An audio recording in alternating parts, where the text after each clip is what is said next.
The events building up to World War I are sometimes more interesting than the war itself. There were so many rapid events, all contributing something to the outbreak of the war to end all wars. The Franco-Prussian War, intense Serbian nationalism, Germany's imperialism, Russia's support of Serbia, the mismanagement of the Austro-Hungarian government, inexperienced generals, the shooting of an archduke, and many more factors influenced the Great War. Let's start in 1870 with the Franco-Prussian War. Otto von Bismarck wanted to unite Germany, but he had to take the French to influence southern states. Bismarck provoked the French to attack by causing a crisis over the Spanish throne, then invaded and stopped when they reached Paris. In May 1871, Germany had won the war and had gotten Napoleon III to pay reparations and cede lots of northern France to the German Empire. This whole debacle caused tension between France and Germany for the next 40 years. Now let's go to Serbia, a small Slavic nation north of Greece. Russia was allies with Serbia, as they were with all the Slavs. The Serbs were very proud of their successful war endeavors, invading lots of southeastern European countries, and were boastful and proud about it. Now to Germany. At this time, Germany was regarded as the center of culture in Europe. The idea of a German-influenced Europe was on everyone's mind. Many people thought of a German Commonwealth ruling over all of Europe. British, Russian, French, and Italian scholars had all studied in Berlin.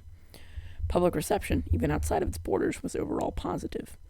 Germany respected the British, especially their navy and vast overseas empire, the largest in the world at the time. Germany built giant battleships and never used them. Those humongous battleships just sat there.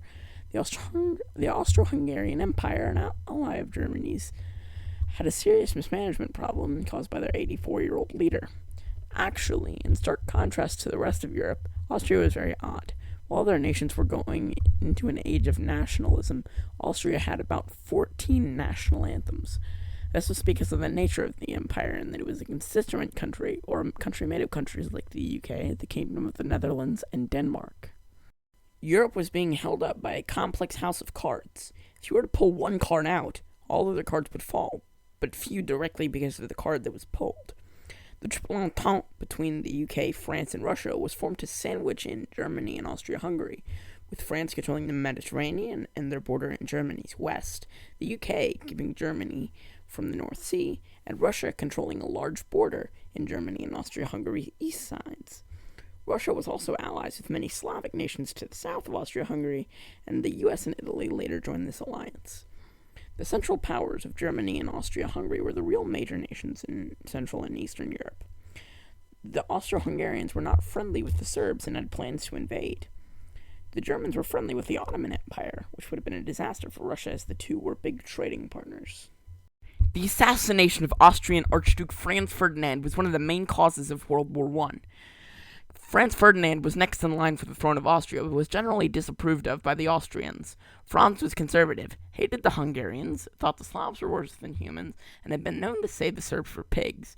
Despite this, Franz Ferdinand believed that the only way to make the empire run once again was to not invade Serbia, and let Serbia, Montenegro, and Bulgaria create a union of Slavic nations to rule under Vienna. This would have been favorable to the Serbs. Too bad a Serb shot him. The lasting effects of World War I are still seen today. It blasted us through to the modern age, starting mass production of cars and planes.